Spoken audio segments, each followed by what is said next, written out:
nous allons participer et assister maintenant à une table ronde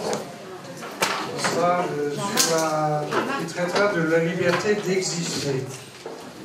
Et le modérateur sera Richard Darmon et nous aurons présent pour cette table ronde Mme Battior et l'ambassadeur, monsieur l'ambassadeur Zwimazel. Je crois que Jacqueline peut donner une petite précision.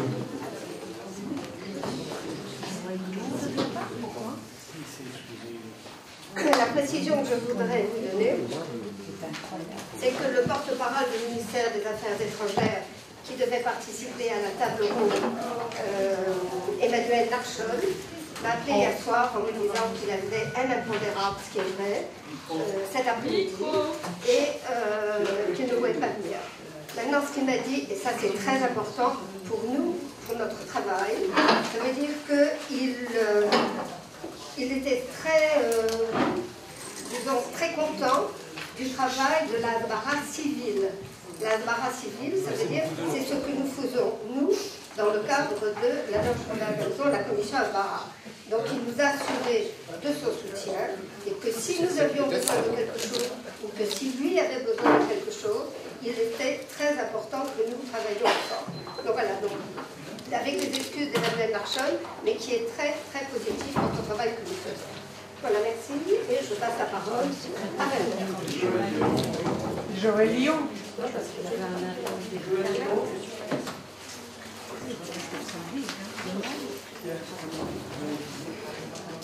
Je crois que je n'ai pas besoin du micro. Ma voix sort d'une porte. Et je m'adresse à Richard. J'ai l'agréable mission de vous présenter, mais il m'est demandé d'être court. Je ne serai donc pas exhaustif. Pour de rares assistants, ne connaissant pas ou peu le journaliste et écrivain Richard Darmon, je leur recommande vivement la lecture de l'hebdomadaire Hamodia en français ou du mensuel Israël Magazine ou de la presse française ou francophone, suisse et belge, car ils y trouveront sous sa plume un éclairage de la situation géopolitique de notre région, puissamment documenté, original, clair, lucide et sioniste sans chauvinisme. Éditorialiste déjà apprécié en France dans les années 70, Richard monte avec sa famille en Israël en 1985. Il participe alors aux émissions de Kol Israël pour créer en 1990 l'édition francophone du Jérusalem Post, dont il sera rédacteur en chef pendant 6 ans. Il assume pendant 10 ans la correspondance israélienne de actualité juive, tout en ayant des rubriques dans Valeurs actuelles, Paris Match et autres titres connus.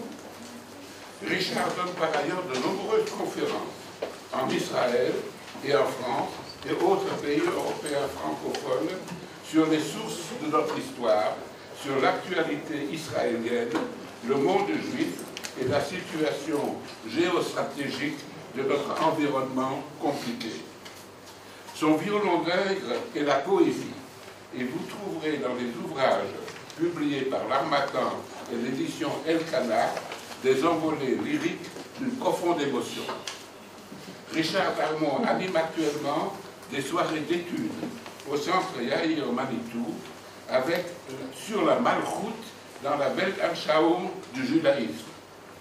Alors que la Cour suprême des États-Unis vient tout juste de décréter qu'un enfant américain né à Jérusalem n'est pas israélien, la prestigieuse table ronde que vous avez mission, Richard, d'animer est plus que jamais en droit de disserter sur notre liberté même d'exister. Merci Werner, merci aussi aux organisateurs de ce colloque, à toute la loge Bnei-Brit d'avoir bien voulu me convier à animer ce débat. Je dois vous dire une seconde annonce qui peut-être semble négative, mais qui peut-être, si on voit les choses d'un bon Aïn Tova, contrairement aux explorateurs de la Paracha, une autre une autre défection, puisqu'on devait avoir monsieur Joël Lyon du ministère des Affaires étrangères, qui lui nous aurait parlé de la Hasbara. Et je vous dirai sans commentaire, mais je ferai un petit commentaire après aussi, c'est normal, qui m'a téléphoné il y a à peu près 1 heure en me disant qu'il ne pourrait pas venir. J'ai cru qu'il avait un problème de santé, mais il semblerait que ce soit pour une cause professionnelle urgente. Il y a cet après-midi une conférence de presse en présence du Premier ministre sur différents sujets, disons, comme on appelle ça en hébreu, c'est Inyane de Yoma, les sujets de l'heure brûlants, et j'étais un peu stupéfait. Bon, bref, on aurait pu être averti un petit peu plus tôt. No comments. Alors, peut-être le Ayin Tov Ayin Tova qu'on peut mettre sur cette deuxième défection un peu gênante, bien que moi j'ai ma propre explication sur la Hasbara. Il devait nous parler de la Hasbara, c'est-à-dire des efforts faits par le gouvernement israélien dans le domaine de la défense de l'image d'Israël. J'ai mon propre vécu là-dessus, je vous raconterai quelque chose. Je ne crois pas que je serai porte-parole officielle autorisée, mais en fait, on pourra en parler de toute manière. Mais la manière positive d'analyser cette seconde défection, ce serait de se dire, c'est que, comme vous le savez, il y a une succession d'événements ces derniers jours qui vraiment a fait poids, et le gouvernement semble vouloir se réveiller au niveau de l'organisation, des budgets, etc. Et justement, il semblerait que ces messieurs du Misrad Arutz aient été réveillés, si ce n'est de leur sommeil, du moins de leur sieste, et qu'ils se bougent pas mal. Donc peut-être c'est un bon signe qu'ils ne soient pas là, et on espère qu'il y aura ce qu'ils n'auront pas fait ici, ils le feront en plus grand et en plus important sur la scène internationale. Bien, et donc à part cette annonce, je voulais évidemment vous présenter nos deux invités, et je dirais quelques mots avant de lancer cette table ronde pour amorcer le sujet. On a l'honneur et le plaisir, et j'avoue qu'après avoir lu ces livres, c'est en fait la première fois que moi-même je rencontre, je dirais de vive voix, Bat Yeor, qui est une écrivain, une analyste très prestigieuse. Vous êtes né, Bat Yeor, en Égypte, vous avez fait partie de l'exode juif des pays arabes, et vous êtes d'ailleurs vous avez été la première à publier en 71 des articles et des livres sur ce sujet, c'est-à-dire très très tôt, bien avant que ce devienne un sujet à moitié, je dirais, à la mode. Vous êtes l'une des fondatrices du Centre d'information et de documentation sur le Moyen-Orient à Genève, qui a été créé très tôt, en 68, et aussi de l'Organisation mondiale des Juifs des pays arabes, qui est de facture plus récente, qui a été créée en novembre 75, pour lesquels vous avez écrit de nombreux articles et analyses.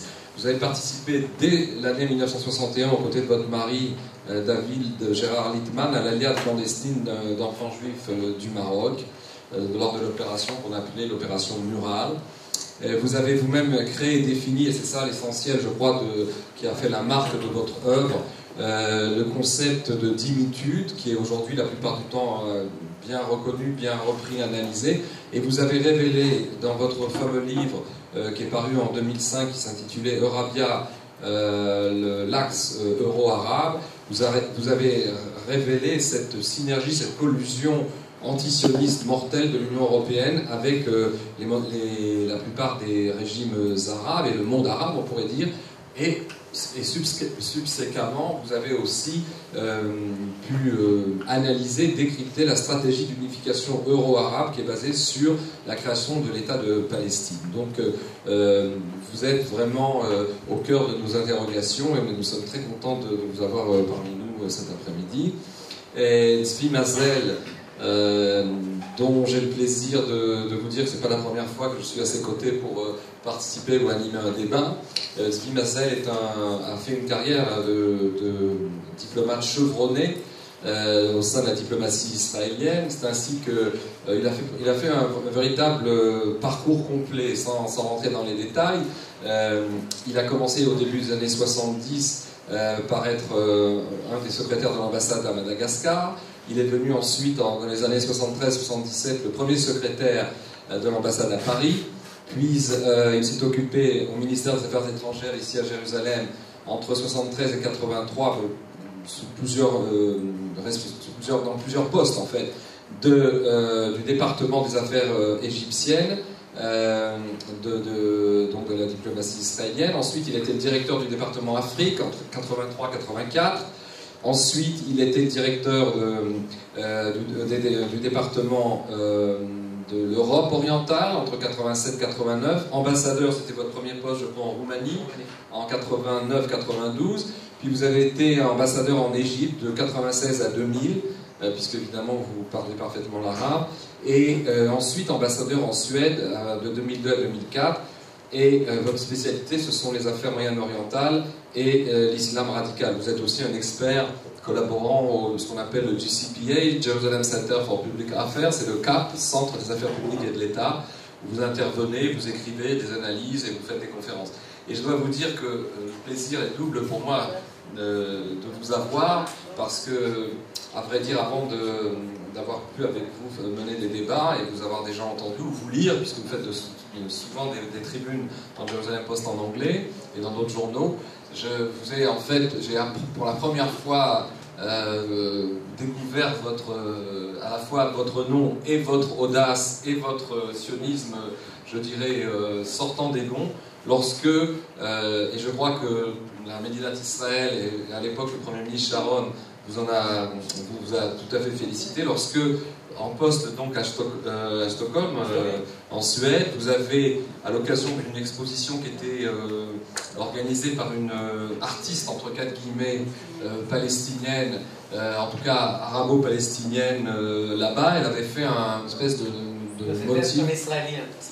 Quoi? Arabe-israélien? Non, c'était un Israélien, un juif israélien qui avait été dans l'armée et qui avait épousé une Suédoise et a vécu, et puis après il est allé vivre en Suède.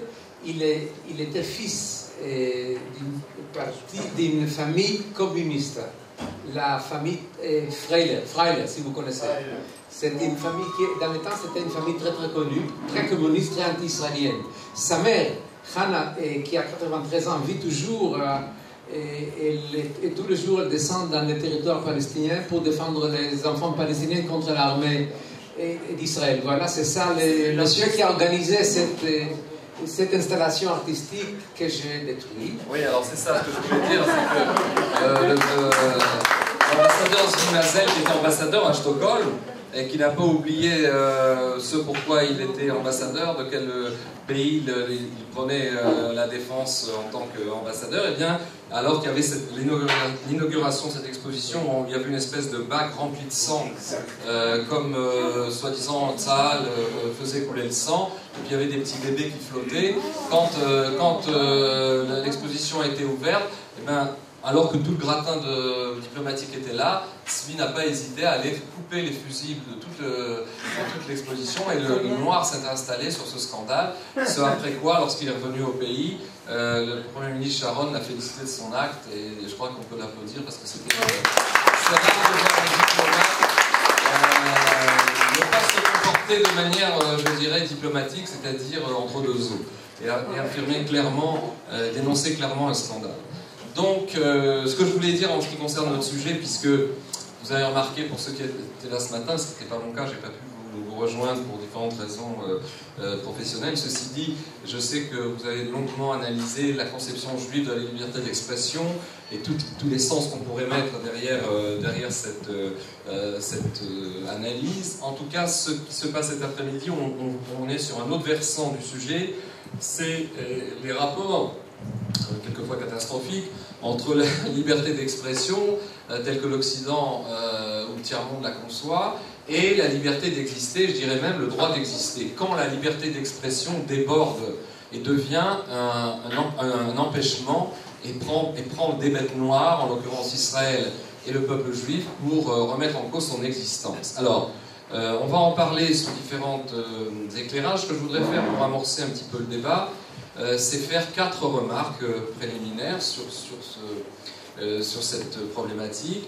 La première qui est un peu, j'allais dire, remarque de sens commun, c'est que notre sujet, cet après-midi, dans le contexte de l'actualité israélienne, moyen-orientale et mondiale, est un sujet brûlant justement d'actualité, car c'est une évidence que les forces du négationnisme de la Shoah et d'identité d'Israël, que les forces du mensonge, de la barbarie, ne font que se développer et prennent, je dirais, beaucoup d'arrogance dans les médias, mais pas seulement dans les médias, sur la toile internet, et aussi les réseaux sociaux, et je dirais aussi, je l'expliquerai peut-être tout à l'heure, dans une certaine partie de ce qu'on appelle la classe politique internationale. Par exemple, nous avions fait, je me souviens, si je ne me trompe pas, chers amis, il y a quelques années, vous aviez déjà abordé un aspect de ce problème avec un colloque, vous m'aviez demandé d'ailleurs d'intervenir, sur le détournement de l'humanitaire, donc la cause humanitaire, pour la diabolisation d'Israël. Et vous vous souvenez, à l'époque, il n'y avait pas simplement la diabolisation de Tsahal, mais quelques temps après votre colloque, il y a eu un tremblement de terre à Hawaï, et on a assisté à Haïti, pourquoi je me trompe avec les W et les T, donc à Haïti, une équipe israélienne est sortie immédiatement, comme d'ailleurs ça s'est fait tout récemment au Népal, et on a quelques jours après, on a vu dans les sites islamiques des accusations complètement délirantes du genre que les Israéliens s'étaient déplacés, s'étaient empressés de venir donc à Haïti pour organiser en fait non pas le secours des blessés avec des salles d'opération, un hôpital de campagne, mais pour faire du trafic d'organes et piquer les organes des gens qui mouraient. Et je vous signale que depuis il y a eu évidemment les flots antisémites du BDS, le mouvement de boycott contre Israël, qui n'est pas du tout, comme ses promoteurs veulent le proclamer, un mouvement pour la paix. C'est un mouvement en fait non seulement radical et extrémiste, mais qui est de plus en plus non pas focalisé sur le boycott, mais qui est focalisé contre l'existence même d'Israël. À tel point, par exemple, on vient d'apprendre que l'association des étudiants, l'UEBF, l'Union des étudiants britanniques, a décidé d'adhérer au BDS, et c'est quand même un symptôme, il y en a d'autres. Les derniers événements, vous les connaissez, il y a eu l'affaire de la FIFA, de toute la manigance qui a été organisée par les Palestiniens avec leurs amis pour aussi non seulement faire reconnaître l'État de Palestine et l'équipe de football de Palestine, mais exclure éventuellement Israël. Et il y a eu l'affaire du boycott de la société Orange avec tous ces rebondissements. Donc, ce que je peux vous dire, c'est ce que je dis dans les conférences que je fais sur la délégitimation d'Israël. Chers amis, on est loin d'avoir encore tout vu. C'est pas pour vous décourager, mais c'est une vague, un tsunami qui continuera et qui s'aggravera. Alors notre responsabilité, c'est de respirer, d'analyser et de préparer la riposte et de riposter, pas seulement de préparer, mais de la faire, parce qu'on n'a pas encore tout vu. La deuxième remarque que je voulais faire, c'est un rappel de fond qui est quand même important, c'est que tous ces événements en chaîne qui s'accumulent s'inscrivent sur la toile de fond d'une autre évidence, celle-ci structurelle, peut-être moins liée à l'actualité brûlante, à savoir, c'est qu'Israël est le seul et unique pays ou État, parmi les douzaines d'États qui se sont créés au lendemain de la Seconde Guerre mondiale, après donc 1945, dont l'existence est toujours mise en cause et les frontières non reconnues. Et on pourrait résumer cette idée que vous connaissez en citant j'allais dire la fameuse formule qui avait été employée par notre confrère Paul Giniewski quand il avait dit qu'Israël est bel et bien le juif des États et le juif parmi les nations. Pas seulement parce que tous les poncifs de l'antisémitisme individuel ou anticommunautaire de l'époque médiévale et des époques qui ont suivi se retrouvent plaqués cette fois-ci contre l'État d'Israël, mais parce que cela touche aussi si vous voulez, pas simplement les groupes qui sont liés aux ennemis d'Israël, aux ennemis géopolitiques d'Israël, mais cela touche des milieux évidemment pro-palestiniens, des milieux pro-arabes, mais aussi une partie de la classe politique occidentale, européenne, et en particulier la classe politique française. Le cas de la France est très spécifique. Un ancien Premier ministre, M. de Villepin, avait effectivement écrit dans l'un de ses livres qu'Israël serait sans doute, avec le recul de l'histoire, le recul du temps, considéré comme une parenthèse de l'histoire. Et c'était la formule qu'il avait employée. C'est-à-dire une classe politique européenne, occidentale, pour laquelle, et je dirais pas tout, ce n'est pas le sentiment de tout le monde, il y a des secteurs, on pourrait dire comme ça, il y a des secteurs dans la classe politique occidentale, européenne et française, qui considèrent qu'Israël est un empêcheur de tourner en rond. Ça me ramène à ce petit mot qu'avait dit, c'est le cas de le dire, l'ambassadeur de France à Londres il y a quelques années, une dizaine d'années. Il était sorti de Ségon lors d'un dîner et il avait traité Israël de petit État, MER, etc. finissant par un X, qui était quand même pas mal pour un ambassadeur qui représente en fait, il ne faisait que dire tout haut ce que pensait tout bas le Quai d'Orsay. Troisième remarque, en France en particulier, cette situation, vous me direz que c'est un peu aux marges de notre sujet, mais je pensais important de le signaler, cette situation est particulièrement prégnante. Ce sont finalement les médias français qui sont les plus, au sein de l'Europe et en Occident, qui sont les plus anti-israéliens, pour des raisons historiques que vous connaissez, la culpabilité coloniale, mais aussi la culpabilité de la Shoah. Et le cumul de ces deux culpabilités fait qu'il y a une espèce de règlement de compte, d'épuration du sentiment de culpabilité français en prenant la cause des Palestiniens, des underdogs, par compassion, qui est en fait une compassion tout à fait chrétienne, mais sous des aspects humanistes tiers-mondistes. Or, en France, la situation est très compliquée parce que, je vous dirais très rapidement, il y a la convergence de trois formes d'antisémitisme qu'on a vu à l'œuvre dans la fameuse manif qui a été un tournant historique en France, la manif du 26 janvier 2014, quand les trois courants de l'antisémitisme classique qui étaient cités en filigrane dans la fameuse conférence de presse du général de Gaulle de novembre 67, celle où il a dit les seuls mots qu'on a retenus mais qui n'étaient pas les plus graves, le peuple sûr de lui est dominateur, mais il a dit des choses bien plus graves, bien plus profondes, qui en fait structuraient les trois aspects, les trois visages de l'antisémitisme français. L'antisémitisme de l'extrême droite, et dans cette manif des mécontents du 26 janvier, il y avait l'extrême droite fascisante qui était présente, l'antisémitisme de la gauche, d'une certaine gauche sociale, de l'extrême gauche, et évidemment dans la manif de janvier 2014, il y avait de nombreuses disciples du MPT, de toute l'extrême gauche pro-Hamas, et puis enfin l'antisémitisme vert, et c'est pourquoi on parle d'alliance noire-rouge-verte, avec évidemment les beurs des banlieues qui étaient là et qui ont chanté ensemble avec les gens de gauche et l'extrême droite, Juifs, fous le camp, la France n'est pas à toi. Dans un contexte, un slogan qu'on n'avait pas entendu pendant des décennies en France.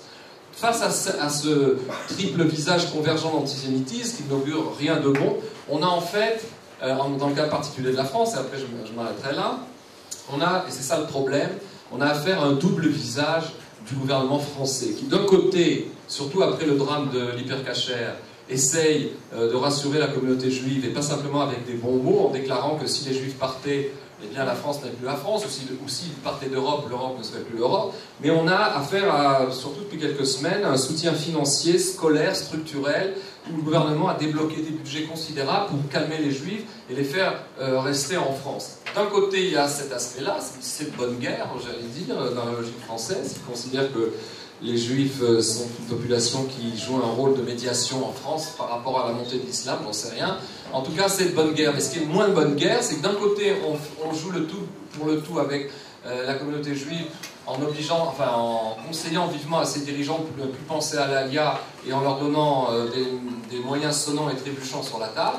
Et d'un autre côté, c'est ça le double visage du gouvernement français, c'est la diplomatie française et le Quai d'Orsay et la présidence d'ailleurs elle-même, la République, qui mène une politique très anti-israélienne en étant à l'avant-garde des résolutions que sont en train d'adopter l'Union européenne, y compris sur le boycott de certains produits israéliens, ceux qui sont fabriqués dans les infâmes territoires, pour reprendre leur expression, et puis et surtout à l'ONU, où la question de la création, de la reconnaissance d'un État palestinien va se reposer. Et donc la France mène une politique de double visage qui d'ailleurs met les Juifs de France, ceux qui voudraient rester, dans une position ambiguë, parce que s'ils deviennent, comme disait le grand rabbin, de bons citoyens français, et ils font tout pour rester en France, en fait ils seront en porte-à-faux, ils seront affreusement en porte-à-faux vis-à-vis d'Israël, surtout avec un gouvernement aussi anti-israélien au niveau diplomatique. Quatrième et dernière remarque, avant de m'adresser à Batia Or, pour qu'elle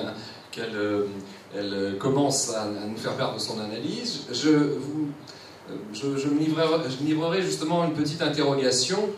Est-ce qu'on assisterait, c'est ce que j'ai dit tout à l'heure, face à tous ces développements, à un réveil, je dirais, des pouvoirs publics israéliens, pour qui jusque-là le BDS, le boycott, était plutôt l'affaire des sociétés qui étaient visées, ou des groupes sectoriels de la population qui étaient visés, soit les habitants qui habitent dans Judée-Samarie, soit les sociétés qui étaient pénalisées. Or, le phénomène devient maintenant tellement radical, tellement large, avec l'histoire de la FIFA, avec aussi le fait que, par exemple, il y a un rapport qui a montré qu'il y avait sur les campus américains 38% d'augmentation des actes anti-israéliens aux États-Unis en 2014, avec le fait que ces derniers temps, vous avez vu, il y a une association, une ONG liée au Hamas qui a droit de citer à l'ONU, alors que Zaka, l'association de secours aux blessés des attentats, n'a pas le droit de citer à l'ONU.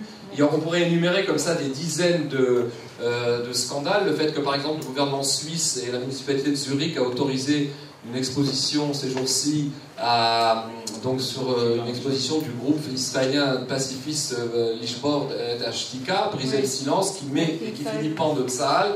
On pourrait comme ça passer notre après-midi à énumérer en fait les lieux et les initiatives de remise en cause et de satanisation d'Israël. Alors est-ce que le gouvernement a bel et bien compris que la défense d'Israël, ce n'est pas simplement des divisions, des procédés high-tech et des antimissiles sur terre et dans le ciel pour défendre les frontières d'Israël?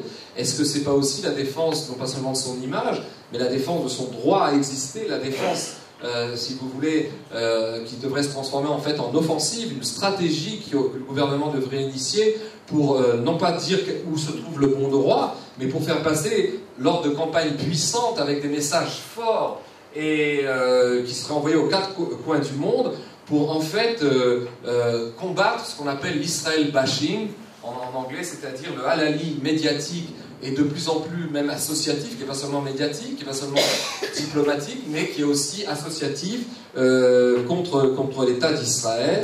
Je crois que le message que le gouvernement dans sa hasbara avait envoyé jusque-là, c'était un message un petit peu kitsch, consistant à présenter Israël comme le pays des startups, le pays du succès des startups, le pays aussi de la liberté des homosexuels, comme on a vu à Tel Aviv le dernier week-end, et des grandes plages sympathiques. Est-ce que cette hasbara fondée sur une espèce d'image, une série d'images kitsch, est-ce que ça suffit pour contrer l'offensive en règle à laquelle on assiste tous azimuts depuis des années? Je pense qu'on essaiera d'y répondre. En tout cas, une fois que après avoir terminé ces 4 petits points, je voudrais que Bat Yaor nous explique en substance quel est un petit peu le fin fond de son analyse concernant l'Europe avec Eurabia.